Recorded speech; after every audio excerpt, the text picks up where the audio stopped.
Avant de parler de ton métier, j'aimerais que tu parles du cadre sécurisé que tu crées, même si les 2 questions sont liées, mais du cadre qu'on appelle le set et le setting, Mmh. puisque tu m'en as parlé rapidement avant qu'on arrive ici.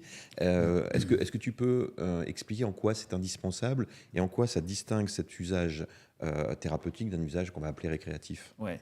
Ah, en fait, la notion fondamentale à comprendre pour les gens qui découvrent le sujet, mais que tous les gens qui connaissent le sujet connaissent bien, c'est qu'en réalité, on s'imagine que la molécule fait le boulot. La molécule a un effet. Tu sais, un petit peu comme dans l'allopathie Mmh. classique. Ouais. Bon, bah voilà, si tu prends 2 grammes, ça fait ça. Si tu prends 5 grammes, ça fait ci. C'est pas du tout comme ça que ça marche. En réalité, il y a une alchimie entre la molécule et le dosage. Et à côté de ça, les conditions dans lesquelles on fait cette expérience, c'est-à-dire à la fois ses propres prédispositions, là où on en est en ce moment dans sa vie, mais aussi à quel endroit on fait ça, avec qui, est-ce on est suffisamment en sécurité pour pouvoir s'abandonner et vraiment laisser complètement les choses se faire. Et c'est cette alchimie, cette combinaison entre substance et les conditions, qu'on appelle les set and setting, qui va donner un certain résultat. C'est pour ça que c'est très important d'avoir des gens qui vous accompagnent pour faire ça. Comment tu l'appelles ton métier? Comment tu le définis?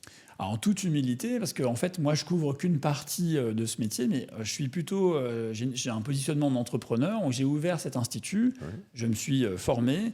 Alors, en effet, ce métier, il est déjà multifacette. C'est-à-dire qu'il y a le métier de facilitateur qui est assez peu connu, mais qui était le mien en entreprise.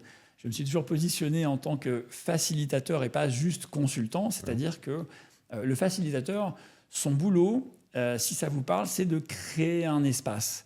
En fait, c'est de créer un espace avec un certain nombre de conditions qui favorisent l'émergence, par exemple, de solutions pour un collectif, d'un certain type de conversation Mmh. ou d'un certain type de travail intérieur quand on parle de facilitation psychédélique ou de facilitation de retraite psychédélique. Mais les autres facettes, c'est je suis accompagné de thérapeutes qui ont un D'accord, OK, regard ouais.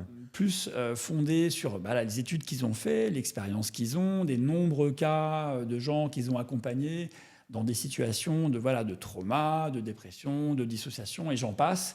Donc tu as besoin d'avoir ça dans une retraite pour avoir une lecture plus fine et pour mieux aider les personnes.